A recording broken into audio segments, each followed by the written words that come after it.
En 3 phrases et un décret, tout un pays a basculé. Les portes de fer se sont ouvertes et ceux qui devaient disparaître ont reçu l'ordre inverse. Servir, marcher, se tenir debout dans la poussière du Sahel. Mais qu'est-ce que cela change, concrètement, pour quiconque regarde de loin? Et pourquoi Ibrahim Traoré a-t-il choisi de renverser la logique même de la punition? Parce qu'un geste qui semble imprudent peut parfois cacher une mécanique plus disciplinée qu'elle n'en a l'air. Ce récit ne cherche pas à célébrer un geste spectaculaire, ni à le condamner d'emblée. Il promet plutôt une lecture utile.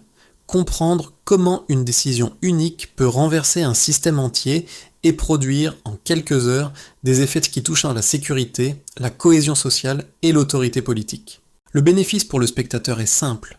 Voir, étape par étape, comment un État fragile transforme une impasse en levier et comment ce levier reconfigure la hiérarchie morale d'un pays. L'enjeu dépasse les détenus. Il concerne la souveraineté, la capacité à maintenir des routes ouvertes, à réduire la peur rurale et à empêcher l'érosion silencieuse d'une nation sous pression.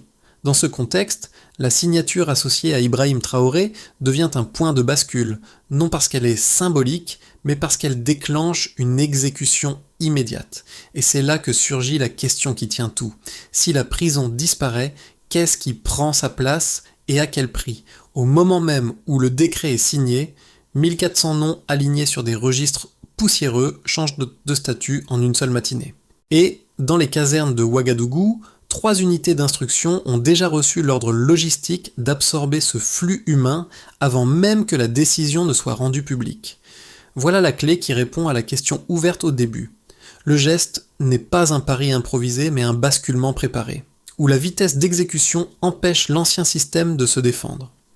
Ibrahim Traoré n'explicite pas cette mécanique dans le récit, mais elle apparaît dans la synchronisation parfaite entre l'administration pénitentiaire et l'appareil militaire. Avant ce jour, le système pénitentiaire burkinabé est décrit comme une paralysie chronique. Surpopulation, coûts croissants, enfermement de délinquants mineurs, héritage d'un droit colonial, incapacité à réinsérer. Plus grave encore, une fracture s'élargit entre centres urbains et zones rurales, pendant que les attaques armées dans le Sahel imposent un climat d'érosion constante. Les prisons deviennent alors la dernière soupape d'un ordre incapable de se régénérer. Le décret surprend parce qu'il inverse un paradigme vieux de plusieurs décennies. Il ne nie pas la faute, il la redéploie. En faisant sortir les hommes, non pour fuir mais pour servir, l'État modifie la relation entre ses marges sociales et son centre politique. La réaction initiale est une stupeur administrative. Des juges relisent 3 fois le texte. Des directeurs pénitentiaires sont convoqués en urgence. Les machines à écrire tournent sans répit pour reconstituer les listes. En quelques heures, un pays réorganise sa hiérarchie morale en temps réel. Dans cette compression temporelle, quelques heures pour déplacer un siècle de logique punitive, se trouve la singularité de la réforme. Ce n'est pas un récit d'un héros unique, mais d'un collectif brusquement propulsé au premier plan et dont chaque geste va mesurer en direct l'onde politique de la décision d'Ibrahim Traoré. Le récit choisit un guide inattendu, non pas un ministre ni un général, mais le groupe lui-même, ces hommes arrachés au silence carcéral et replacés d'un seul mouvement au centre de la nation. Leur diversité devient une boussole morale parce qu'elle montre comment un décret se traduit d'abord dans les corps. Certains sortent en silence, d'autres lèvent le poing, d'autres avancent tête haute comme s'ils franchissaient moins un portail qu'un seuil intérieur. Dans les centres d'instruction, les formateurs décrivent une intensité inhabituelle. On apprend à marcher ensemble, à respirer au même rythme, à se tenir comme un seul corps. Au-dessus du portail, un slogan s'inscrit comme cadre narratif. La faute n'est qu'un détour vers la lumière.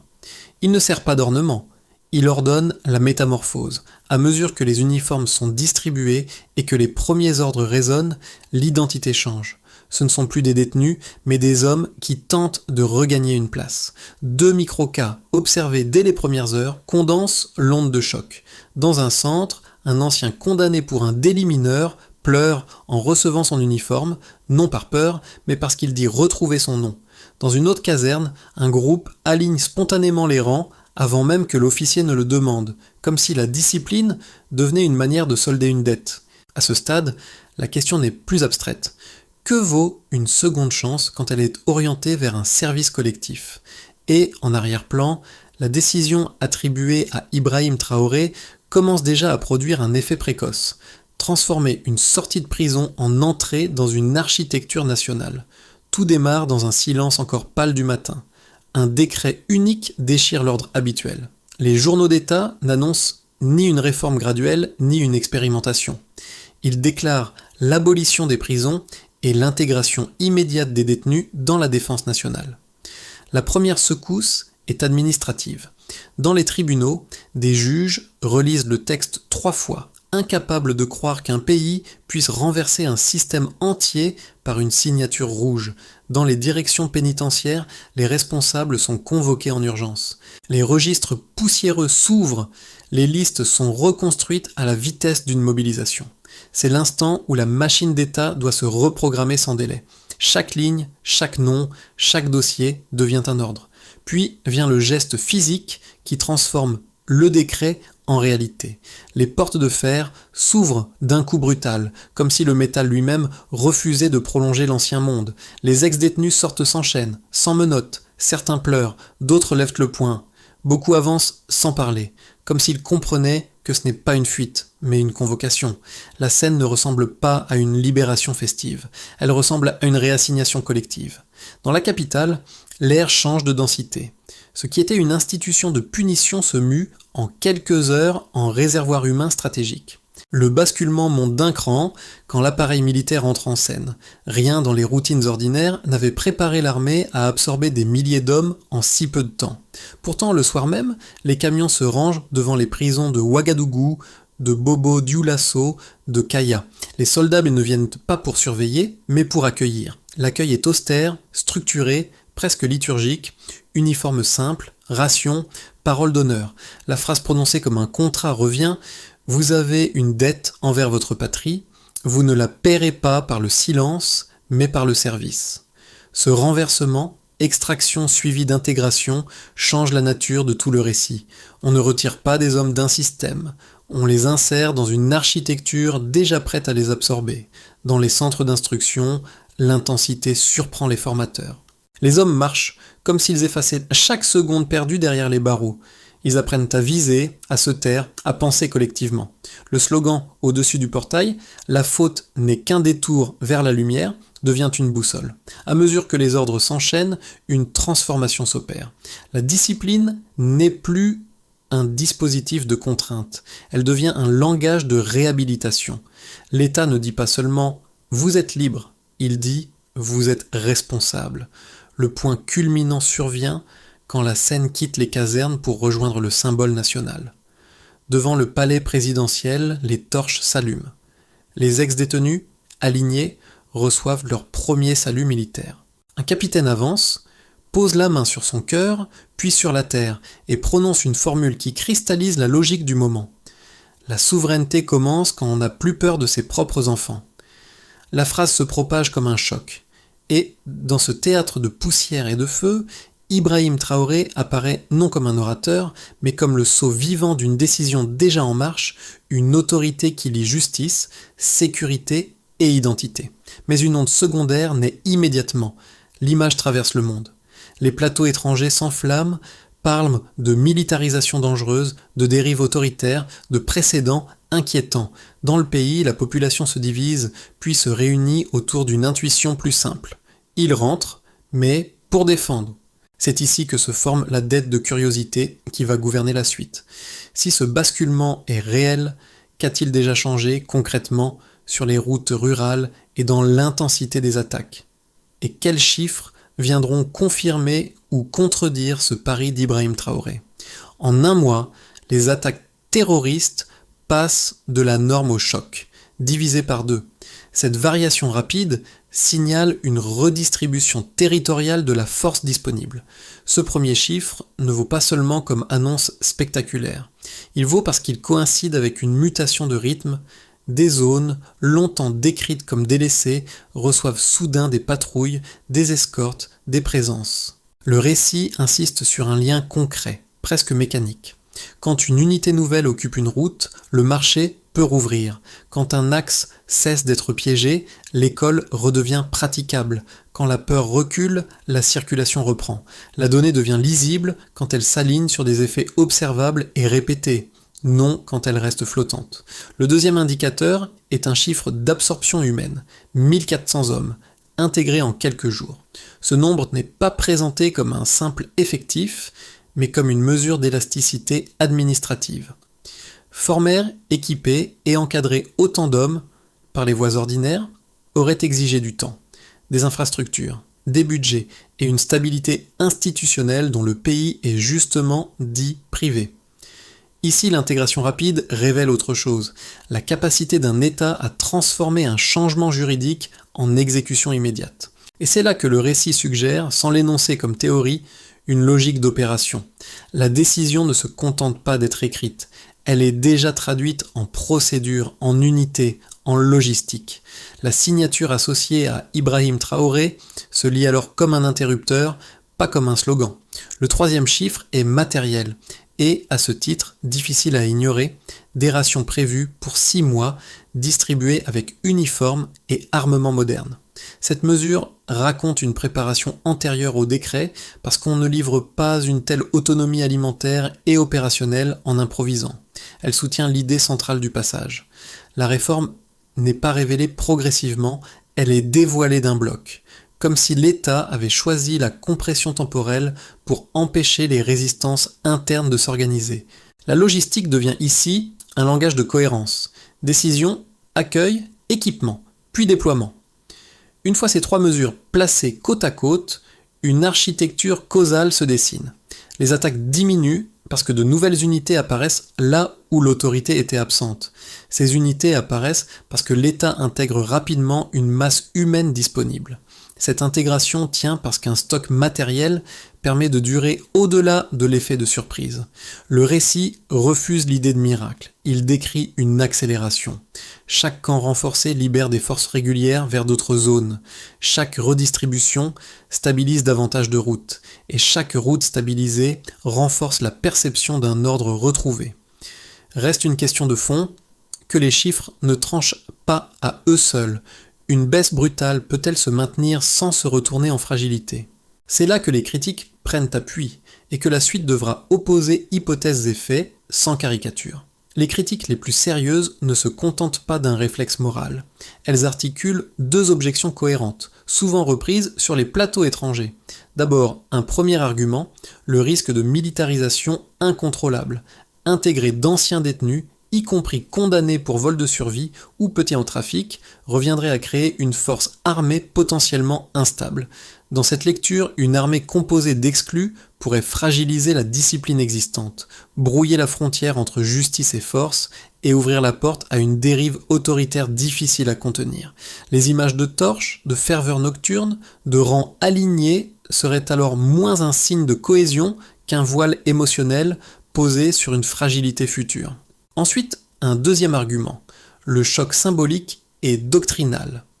Abolir les prisons ne touche pas seulement l'organisation interne, cela renverse une hiérarchie morale héritée, notamment celle d'un modèle pénal importé où l'ordre repose sur l'enfermement. Si le dispositif fonctionne, il devient contagieux. D'autres peuples pourraient réclamer une justice utile qui échappe aux cadres occidentaux et d'autres États pourraient être tentés d'imiter un modèle perçu comme insoumis. Ce qui inquiète dans cette perspective n'est pas uniquement la sécurité burkinabé, mais l'apparition d'un précédent. La réponse, dans le récit, ne se fait pas par discours, mais par observation. Dans les casernes, les instructeurs notent une intensité inédite. Entraînement soutenu, rang formé spontanément, discipline adoptée avant même l'ordre. Dans les zones rurales, les unités dédiées patrouillent, sécurisent les routes, escortent les convois, et la baisse des attaques, annoncée comme divisée par 2 en un mois, contredit l'idée d'une troupe ingérable à court terme. La logique décrite n'est pas celle d'un relâchement, mais d'une réaffectation massive et structurée. Reste toutefois la question centrale. Une utilité immédiate suffit-elle à garantir une stabilité durable ? C'est précisément là que l'histoire se prépare à basculer au point médian où un détail discret change l'interprétation de l'ensemble. y compris du rôle attribué à Ibrahim Traoré. Un détail inverse tout. Au milieu de la séquence, ce qui semblait être une simple démonstration d'autorité change de nature. Les camions militaires n'arrivent pas pour encadrer, mais pour accueillir. Ce renversement discret, dans les toutes premières heures, déplace la lecture entière. Les hommes ne sont pas extraits d'un système carcéral pour être simplement déplacés. Ils sont intégrés dans une architecture nationale déjà prête à les absorber. C'est une différence de logique. Pas de décor. Sous les torches dressées devant le palais, la scène n'ajoute pas du spectacle, elle révèle une intention. Lorsque Ibrahim Traoré avance entre les rangs, la main sur le cœur, puis sur la terre, l'image fonctionne comme une métaphore sobre. L'État tente de recoudre une fracture en faisant de ses marges une charpente. Le récit cesse d'être une réforme pénitentiaire et devient une récusation d'un ordre moral importé, présenté comme épuisé. Et c'est ici que la question suspendue se durcit. Si l'État fabrique ainsi ses propres défenseurs, qui pourra ensuite leur enlever ce rôle sans rouvrir la blessure initiale ? À partir de ce point médian, les effets ne restent plus au niveau du symbole. Ils se traduisent en conséquences pratiques, mesurables et surtout différenciées selon 4 groupes: l'État, les entreprises, les habitants et le territoire rural. Du côté de l'État, le premier gain est une capacité de projection immédiate. La baisse des attaques, décrite comme divisée par 2 en un mois, devient un seuil psychologique. Un pays qui doutait de sa propre autodéfense retrouve une respiration collective. Cette dynamique renforce l'autorité politique parce qu'elle produit un résultat visible sans attendre une réforme longue.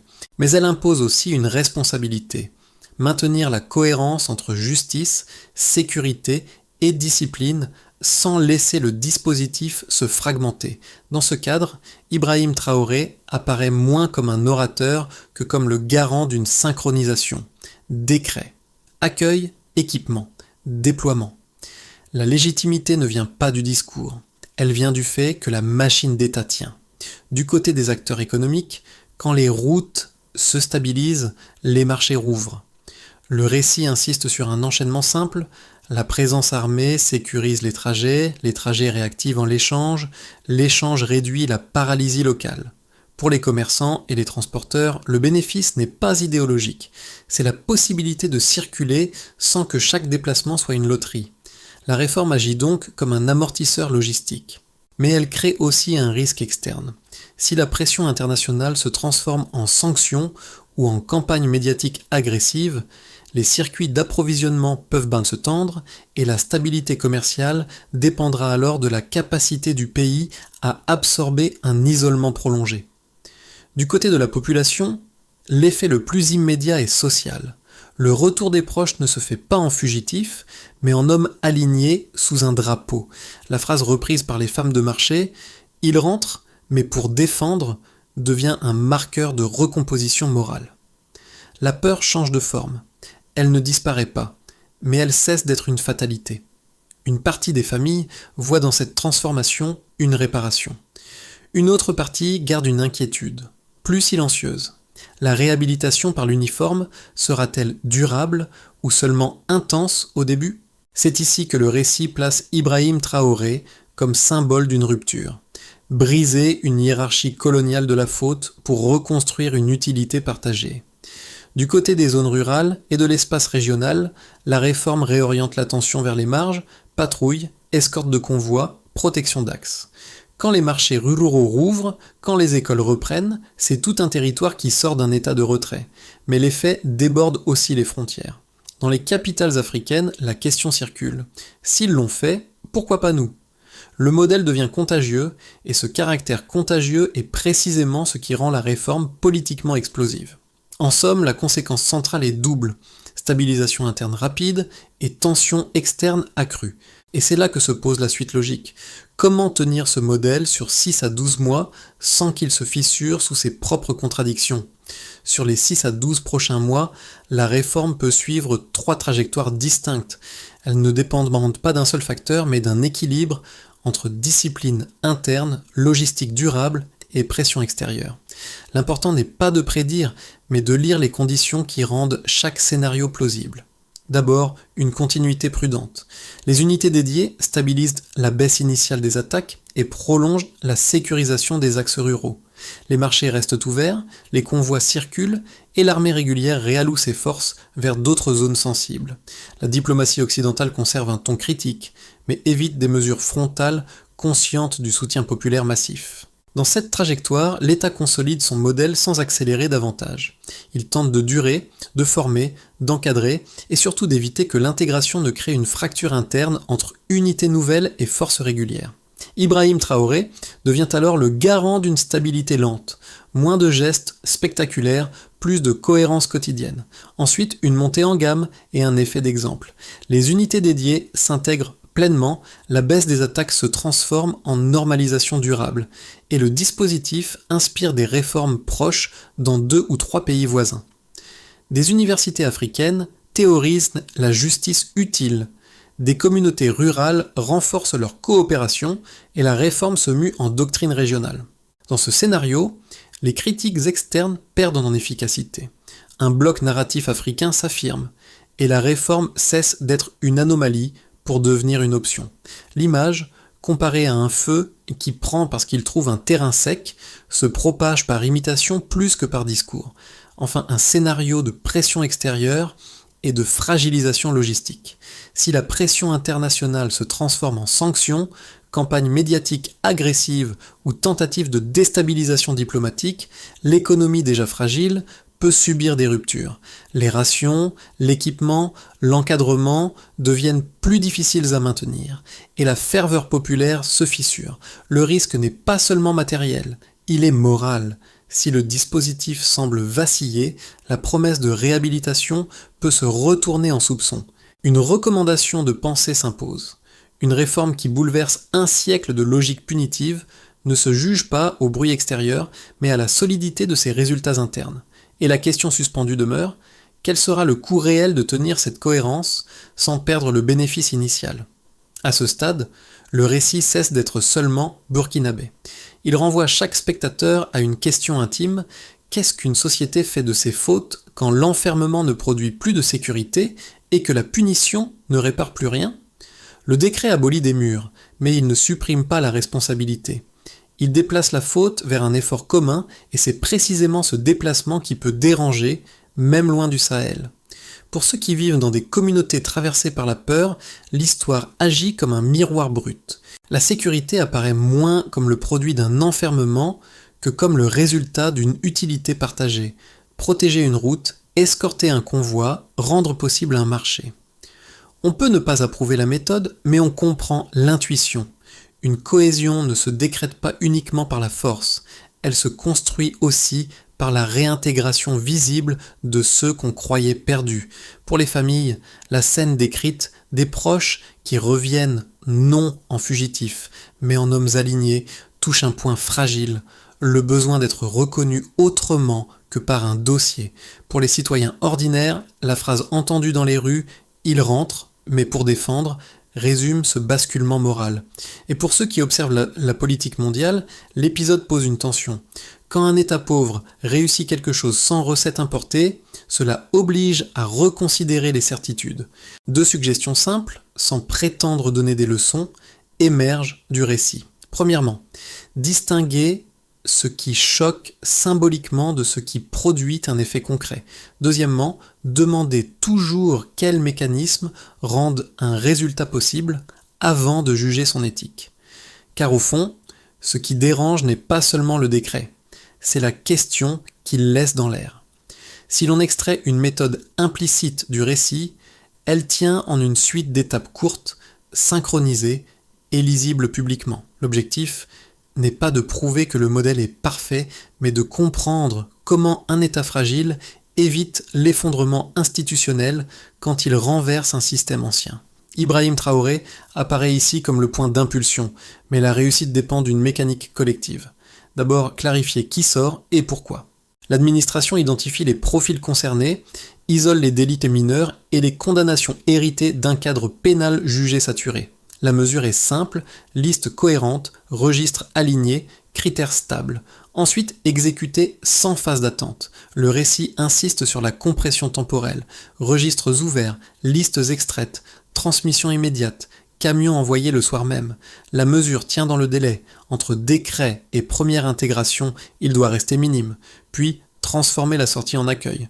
Les soldats ne viennent pas pour surveiller, mais pour recevoir. Uniforme simple, ration, parole d'honneur, une architecture symbolique qui dit « tu réintègres », plutôt que « tu restes suspect ». La mesure se lit dans les gestes. Participation rapide aux routines communes, discipline observée, cohésion visible. Après cela, produire des indicateurs publics précoces. Patrouille, routes sécurisées, marchés rouverts, écoles qui reprennent. Le récit montre que la population doit voir un bénéfice concret pour soutenir une réforme radicale. La mesure est la régularité, présence territoriale et effet de circulation. Enfin, consolider la durée. Les rations prévues pour 6 mois signalent une transition longue. La logique devient former, encadrer, intégrer et éviter la fracture interne. La mesure est la continuité. Logistique stable et commandement cohérent. Le récit revient vers l'image la plus simple. Un portail, une inscription métallique et une poussière qui colle aux bottes. La faute n'est qu'un détour vers la lumière, n'est plus un slogan décoratif. C'est devenu le fil qui relie chaque scène depuis l'ouverture des portes jusqu'au rang silencieux. Ce portail n'était pas une frontière, c'était un seuil. On revoit alors le guide collectif. Ces hommes, qui, quelques heures plus tôt, étaient des absents sociaux, et qui cherchent désormais à mériter une place. Dans leurs gestes, le récit ne demande pas l'adhésion, il impose une question. Si une nation décide de rassembler plutôt que d'exclure, qu'est-ce qu'elle répare exactement? La sécurité, la dignité ou les deux à la fois? Ibrahim Traoré traverse cette conclusion comme une présence de gravité, non parce qu'il occupe tout l'espace, mais parce que la décision porte sa signature et sa responsabilité. La scène des torches devant le palais résonne encore, mais ce qui reste, c'est plus calme. Des rangs, des regards, un effort commun. Et puis vient la phrase qui cloue le sens. La dignité peut devenir une force. Et si cette force tient, ce n'est pas parce qu'elle est célébrée, mais parce qu'elle est répétée, jour après jour, dans le réel. Ce récit ne demande pas un camp, il demande un regard. Il met en scène une société qui choisit de déplacer la punition vers une utilité partagée, et il oblige à comparer sans caricature ce que l'on croit savoir de la justice, de la sécurité et de la souveraineté. On peut rejeter la méthode ou y voir une audace nécessaire. Dans les deux cas, la discussion gagne à rester précise. Quels mécanismes produisent un résultat et quels risques naissent de ce même mécanisme? Dans l'histoire, Ibrahim Traoré apparaît comme le nom attaché à un basculement, mais le cœur du sujet dépasse un homme. C'est la question de ce qu'une nation fait de ses marges quand elle n'a plus les moyens de maintenir l'ancien modèle. Si ce récit vous a interpellé, poursuivez l'exploration en confrontant d'autres modèles, d'autres pays, d'autres réponses à la même peur. Et surtout, dites clairement ce qui vous semble le plus décisif. Le résultat immédiat, la durabilité ou le coût moral. Alors, question ouverte pour terminer, une société peut-elle vraiment se protéger sans exclure? Et si oui, jusqu'où?